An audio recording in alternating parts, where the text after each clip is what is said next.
oba fe fra o experience o hear role ben and na SSM member a play if you are free so oba na fe fro papa so oba fe fro a wo hia care from the husband no. Okay, especially say ne de ne ye yen de ne bi yen ye fa ye funu a na ye fefe na ye yare na ye da ho na ye ntimi nya hwe no oba na peke de di kan say sa bre no ebi abebusa wo ye okay wo hia bibia na wo bedi die okon de die oh then chese wo show say wo care.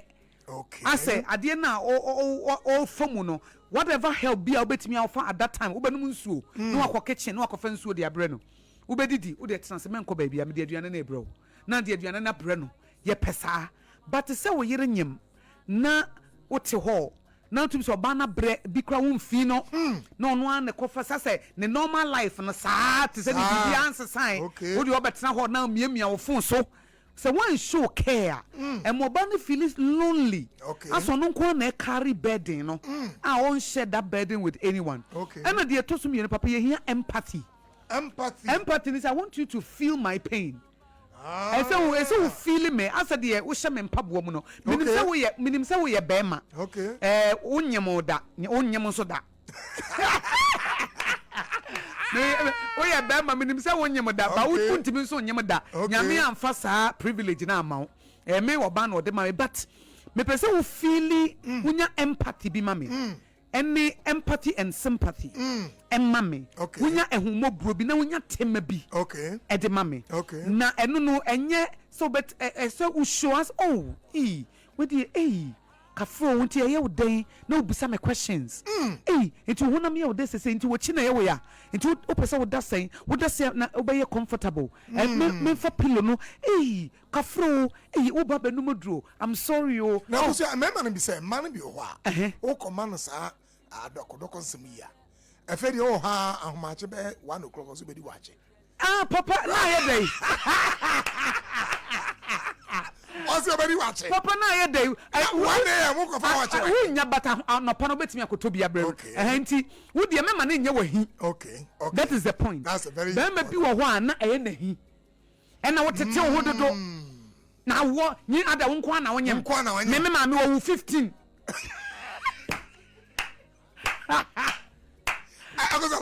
Me ma me kro wo 15. Wa ha me papa sa. Na wo wa me papa sa na de ba ko pe.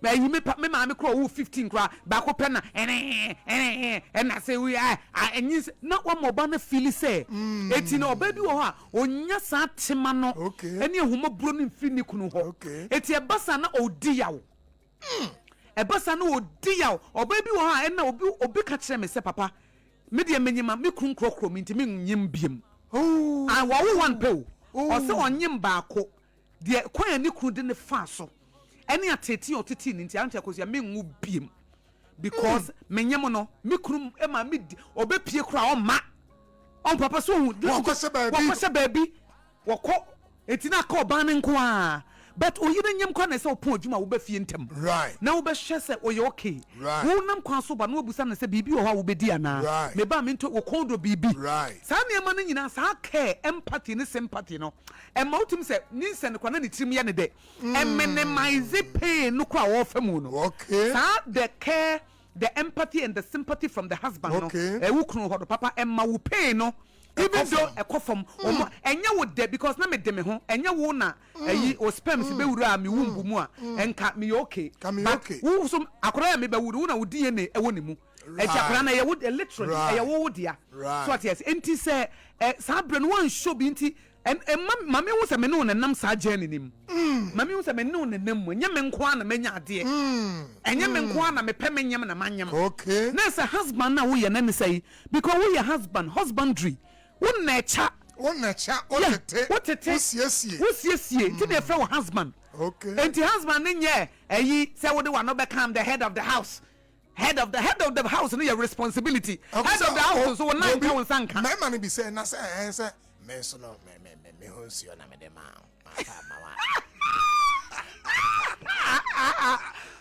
Papa, who's one of the man I say you? Who's one in Tina Mefeno? wo nso nti na dwa na mentimi na obetumi ya wukura fam. Oh yes, wo nso nti na mentimi nkwa adwuma no. Wo nso nti na matade a mepɛ mentimi nhye no. Okay. Wo nso na ade begu mi mu nti na mehwena aye pɔfee no na ma no nso aye kakraka no. Ɛno nti na me shape nyina asesa no. Enti na eleyi me hormones ne me nase nyina taatai no. Ɛyɛ wo nso nti na mekɔ labor ward. Okay. Na me de akwada na brɛ wo. Enti no ɛsɛ wo feeling serious. It's not enough. Consequences. I know because intimate more banning who say a non one bedding to carry. Hey, me and bed because at the end of the day, no, I am ex and no spams in the kaboom. Right. And na yenya kwada ni. But me na mi kura de. Me na mi kura. Etenam say me kura for 9 months amount. Papa. Boso me makoma konkono 40 weeks. Because one person ogina na opemu. Oh say e say nipa mienu bi. Yes. And amo contribute bibi. Yes. Equally. Where do we aba? Where do we aba? Na obaako na carry the brand. Bedding nko a. Wo so wote ho. Ena me egg ba wo do sperms aba aka bom. But me necessary me carry ade na for 9 months for 40 weeks. It also you have a part to play. Wo so be na wo ye. E dia boss our partnership no. Sa partnership no contribution is say. What's your contribution and say we discard ho. Aye.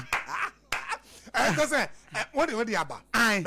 Sir. And me by my nature no. Sir. Met me a kura nema me no the buy. Ah me met me a kura. Met me a kura. So me nkuru nyame awoye me nipadua na bɔ me. You such a way say me timi carry akwada no wo me wombu for 9 months. But ho no sabre na me bre no sabre na me ho mete sabre me ntimi more life no sabre ya depression abamu sabre ya anxiety abamu sabre ya me so dae bone wonyemu a papa wutimi so dae bi na wo ba na kwa na wo ka ba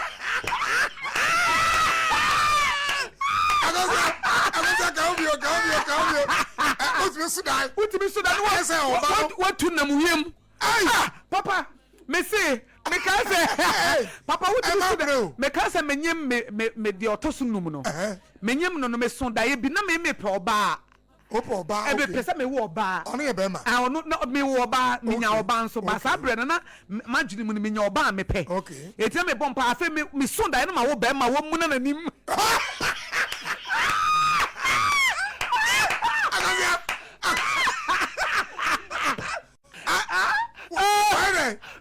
Me so da na ma wo be ma wo mu na nanim. Nani anye. Because me magini mu no me pe oba tell me say na nko pe so oba be ma say afa me so da na ma wo be ma na wo mu na nanim say hwe and am say ene ene me say na ayi me pe oba ni tell me say nyame sesa na mam ti be ma na de bu ofu What was it? I want to so say am so wo mu na nanim say eh aba be na ma wo da wo mu na say ambassador so o mo ne pa edi papa wutimi so weird dreams. Okay. So wonyema utimi nyanya strange dreams. Dreams be I make interpretation. E to be create me the hu e bob bi obo so so dae na wo labor ward. Na wo hye bonsam. I dae I na wo. Anase bia oye na etumi se e de ayem hye bia bre no. Tumi se na ni timite. No dae be na mesu ye. Eti sa pregnancy na ankasa no it comes with it associated nyama bia. Papa who ntimi ko enti wo na me ne wako partnership no ye nyina ya ka bom say ye de akoda bi ba wiase na akoda no ye mienu nyina idea wo so de obetimi contribute no sika wo de beto wo so ntimi mama emotional support bia wo so ntimi mama care bia me ko antenatal care kra wo so woni machi wo mfa me ho mfa me nko don't drive me fa nko baby o ha wo car no ama na yire no afa taxi ai na ntimi na wo de car ne nam eduru enumru a wopo adwuma no a wo bebe fie abehye se me yoke obi okoro na papa wa wo mienu wo hankora ne susa dada ene wo sanyem wa wo mienu e wo ho ene nkwada ne susa ene wo sanyem wo hia hand bi ebe so ne mu na wo beboa no but wo de wo selfish interest ne hia wo obi okoro some time no kofa girl akosa hwa ade bi ye study bi organa baby if ma wo mo anyem up to 7 months okay. Now he much say akra no oba no so anyam na ne ban di 7 months to 9 months okay na the neural pathways na say adrenaline yes a hono baby oba no fa oya mu opremu epinisie yes ye be ma me bro na sa time na kan kran pa 7 months ekono wow enti If I remember 1,500 around in eight countries, and I Ghana come. And I'm not going to be this. Oh, now when you say a man who anyamo Nikunu in your brain on the continent on tier team so. They say they work on money empathy, or money care, or more money we and crown developmental milestone say Bro Benanti, Bro Becassa, Nini Nada no pep, or more sharp, and I am yeah, tete, one yeah, was so good. I want so tete, and Nikrum fan ho. Now, what is a Nikru about for front them ha, and they say, one more catchy, yet you're my chief for 5 years. Wow, Nasam Crana, on Papano, I'm one man on more education, language, arithmetic, Nantia, such as a catchy, Nina catchy. Wow, Serious. Are you serious, Papa? And men have a role to play. Yeah, almost said by honor antenatal call. Yeah, and a be a man, a Bianco Bedi, beyond me kitchen quiet. More.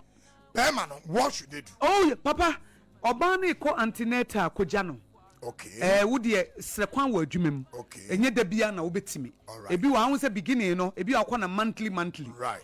Edu time I get closer to our one one. And they all weekly. To begin the monthly, but every 7 months, right. Almost a weekly. Copy say because you person who say, "Bibia, you okay?" Right. Or kwa just scanner. Right. Kojano. Na eni ni chana doctor na kwan fancho so we akora na ye no. Nsuo na egu ne ho nyina no. Bibia. Na sa wonnim de esi wonnim wo information bibia. Okay. Wonnam a niema na ototo no. Ye niema na ode bekọ awo so no. Ebi wo ho a uhu anu atobi. Na de abrɛ no because okwa wo so be hia niema a wo de bekɔ boa na man ntoto saa niema no. Okay. Because obabi wa papa 9 months ne be so na woni hwe. 9 months na so se okɔ hospital o. Wasi mabusa mi krus kasa. Papa imagine say obanyam. Look at the house. Obanyam no nim so obekɔ wo so hia niema. But ya can't say some niema no kwese o pakisi ho 1 month to your delivery date no. To pakisi ho a wahyehyɛ bibia na mekunu mabusa na ntimi nto hye but woko hospital no so papa wo hia saa niema no saa so ntimi mma saa dwendwene ne saa meto no so sɛ obekɔ awo so niema so ode kɔ awo so no oni bi adan a ɛna miniska uniska kora kɔpɛ bosia na fabrɛ no na wonya sumdue wɔ saa side no na wontoto ne niema ne nyina nsi hɔ ebi sɛ enya ebre no so a etimi ba anytime eto bi kwa mo nam ho anajo me dia bi me first born no mo ye twins say Sunday ye prepare kwa sorry papa my dress ye wie ehwa na walk am me wow ehwa na walk am me it unexpectedly it is a wo no kakra na obeto wo ma oba ne ho kyere no aduane a wo se ne kondo no toma ne ni sa wo yire kasa ne kondo bibia to ma ne ni because me kra me kai se papa no sa abrɛ na me wo kumase na me ankasa me nua tikase yeah na onim se anopa na homa kye na meba no eya na me kondo anwamo no a ene ase no ena na bantima na wo mu totonam bi wo ho okay oyeye ya wia na no akoto bi abrɛ me wow ena ahoma kye no so me meduru no ansa na meka news no me di anwamo What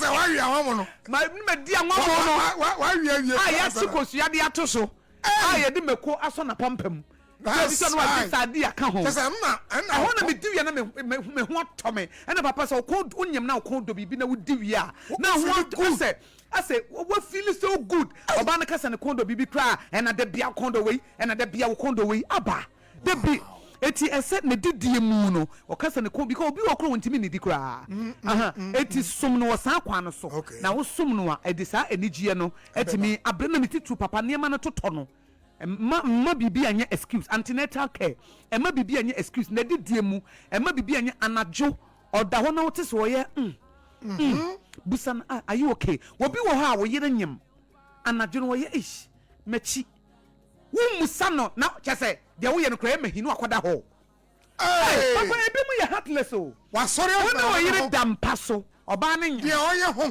no oba ne ye wodi metie me yo machi ese ni say na me da me frɛ djuma kwa djuma ba me pesa me da me kwa djuma da na wo jeje me na watam the pillow no na wakoda ho because wo pesa wo be disturb ni sleep wo pesa me disturb sleep partnership na ye call ye no etimi nko na me carry me bed enti ebimu ye heartless watam pillar kwada dan o but ye ade na hona yem hihye no sorry ade ede na ye wo me ma nsu adru wodru we adru na doctors ne de ma wo no e wo esew num bia na so bia fa madru na wo ho no ebi okofa de aba wodi nsu aka ho e de ama no na wanom onum ya uye okay enti memfa pillow bi ma na fa wachi eto so ana pese bi ko papa me kan se bra menye miensa no me da na me di pillow me ntimi na ho every 7 months ekono me di pillow tree me chi enti me te ho na me da wow papa me ntimi na ho me te ho eti every day bi am beda me te ho na pillow e hye me chi every sem kola na miensa no me da ye ya buei me da nchan so abuei me da left abuei me da right abuei me da ye so what the pillow ato wachi machi na me te ho se de be omu nyina berela because papa me da ye ya no omu nyina apia na tse abeku me no fo ase ha amo suffocate o mama me ho kire me na me da nchan se ya na omu kokon ase obi ampese wada ncha wada left and wada right and omu nyina aso we want to take battle no e tell you so Jacob where Esau Jacob and say Goliath bishop it would take apere na untimi na it the best way abem wonya sleep ne say fa pillow she wachi say okay na watena say no wada it dey be from 7 months say me da say ya me tena say da ya kopim say me wo yi because that dey obi kan e fast adi o say yes how said na here no we obi a tro ya publish bi na sankomodi e be ka mas o say one of the fastest way what the best say womba is to destroy your wife e kwa be fa so wo be say wo man say wo be say wo ye unya na say wo say wo yere ya wa say wo ma wow every say no say na start every pregnancy say ye be man no you step into the pregnancy obe so ma menu obe boa no e be kura wa wo na ho na me pese ko so aye ba na an so obo mu kire ma me na wo e bi o wie na akura no e bi ne koniko yeah wa hye wo kakra wa ba afei na ma me ni kuru kura e bi wo ba bi so ho a oba na fa fura wo bre se obedin down ho no anyimbre bia osiso oso ya se me gusunsuo ogusunsuo nso a ekwan ya osi din down no kura just when you just say wo ho kura kire yeah o kan na buafu and a doctor say me ye na wa wontem na doctor say yes na me say ma brenya potre onya potre o wie nso a okuro nwie no o se o ma ekon de me o ko e bia obe ka say ko ma me ho aburu so a 2 weeks no frɛ ma fam samra me say me de me bra na me bre uni ahwo hye so uni sexual self control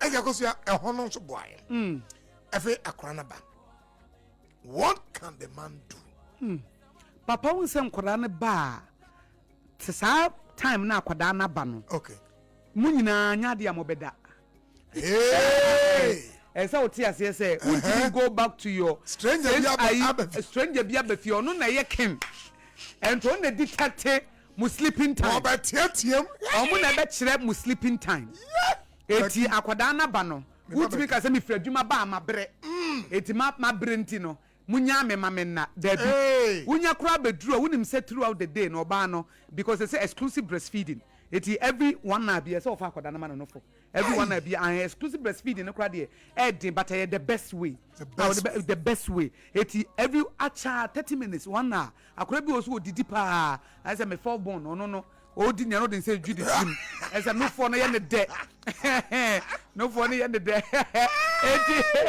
eti at that time the papa wo po odwuma fa ho popo obeduru abusa say bibi o ha betimi aye boa na bibi o ha obetimi a obeka so som akoda ne mu ma me na me nkoda kakra obi wo ho a na throughout the day no nai etu baaje akoda no na bia won koda e bia from 7 p.m. to be 11 p.m. na wo carrying kakwa expressing milk ni bi na odi amount nti sabre na akoda ne da fine won nai so a e bon left na sabre wonya enough sleep na ono so abesom na wato so wonya kwan adabi but essa o sacrifice wow essa you can't have it all akoda ne nya bad dia papa but it's a season. It is that season, it's a sacrifice. Won't mean now 7 hours sleep, no. What do you mean 6 hours sleep? No, there be as a saw boy. Enti, Obani is Susano Kofano. Obani is Suhamba. Minu me ring. Obani is Susano Kofano. Obani is Susano. Debbie, enti, find a way to help. Unya bedru Fredjuma ba, minim se 1 hour you juma now you be a juma bedrua. Find a way, say, ubet me abwana no pano kwa juma busan bibi on here.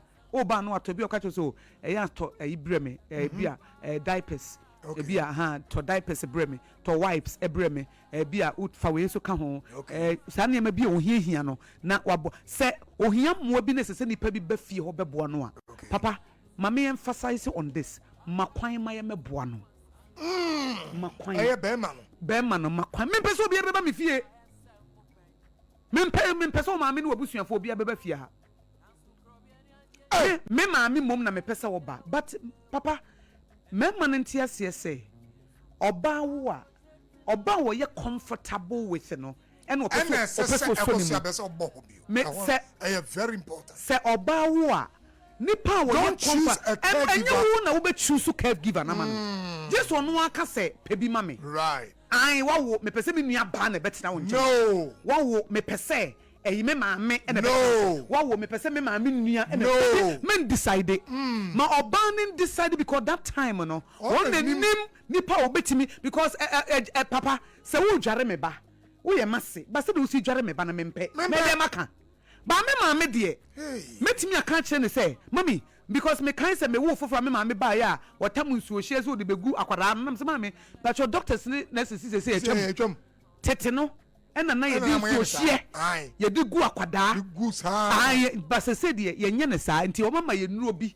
ene ade ena me ka o ye me maame but imagine say papa wo ye masia me de me ko he kro beti me maame ko bi amase ne be ka sa opese wo control me enti ma oba na decide nipa kro opese obeso ene wo kanso a ma ho kwan ma ne mra ma wo me pese me nua keto abebre e ba wo se me pese wo busuani bia beba fia ma wo me pese me maame ba muntie me pese me maame ba na obehwe me wo se me pese obusuani bia beba fia wo so a wo ma wo bag so na wo kọ how eti oba no ene postpartum depression na kano obedia wo fi se wo bre wonye obi ama ne nso why hopeless why empty why sad obi wo kro timi ka se ye nadamfo bi obi wo ne maame ye obi wo ne papa ewu eti wo se madamfo bi oye pa maame ma ne mra obeso mi mu anopa na okọ enumre wo se me mpene oh no way tintintinti wo so wo mpene no wo so wo ntimi mu na se be ma wo so wo ma oba anya adwuma wo so wo mo na ko homa chese mema bi no madwene no se double pan wo ntimi nso oba na wo so ma na nya adwuma ontena fie eti wo oba na wo no wo ntimi nso ne mu obi so be so ne mu nso a wo si bue na se wo ye oba no dofo a ana se wo ye ne tamfo wo twene wo nko aho bato nyine oba no ho eti e be stress oba wo a de ono ye comfortable with say ne maame ana se nya wo na be decide say eye me sister panyini ba e na me pese obehwe wo adenti na wo ye sa e ko so emofra no sleeping patterns akra bi ho a oba e bi awo na homache enti day no wada enumere na nani ate afa no obedi agro ono anadwe no akra bi ono anadwe no papa anadwe no obedi agro anadwe no na nagudi aba eti ene eja won no be sleep daytime no to oda na so wada no enti ahono cheyen ema no send your most make me a structure mo say watch the pattern of your child sir na oda ya happen send your ti bia bia say wo so da de wo ye bia jai wo say tire bia wo be say wo siniema wo be say wo yesei wo be say obobo niema e wada idie ma me fa nye de me pesa me ye wako efe social media se de wada wo ti me fa nye de me pesa ba tu so nim say anajo na anajo no obedi agro o pese woni ne na ne sresre na otua no for eti sambre na wada no na wo so kwakoda na ye nyina ya da ye sori ye nyina ya sori eti se wo betimi a ya na bebre na papa nye wo mo a adwuma ese wo ye aduane ma akoda no ese se nkoda no nyema bia ye fi wo si ese se wo twa no ho ebi kura na ho ni fie ebe se wo ye ho adwuma enti wo se ama time akoda na da no ni so obenya opportunity e de ayesa especially first 2 months no aye intense no a wo breastfeed na wo twa wo ho no oda kakra bi afa na wo so benya kwan se wo be ye wo ne ma bi e wo fie enti etimi de but ka wo betimi de a nka koda ne da na nka wo nso wada na wonya rest kakra because koda ne bi won so mba fofora papa mo na nche wo de ya no no otenkura oda kakra 30 minutes na se o mbesi aka mu kura so awurade papa wo one night uti area no obi wo foforo pa no wo so obi awo foforo wo bete nga foforo bi aba area hawa na nso no wa na nso no eti papa enti eye say na wo boy ye ma women's mental health pregnancy mo no papa eye na enye easy eye na omanfo we na kosua e dey am free time yi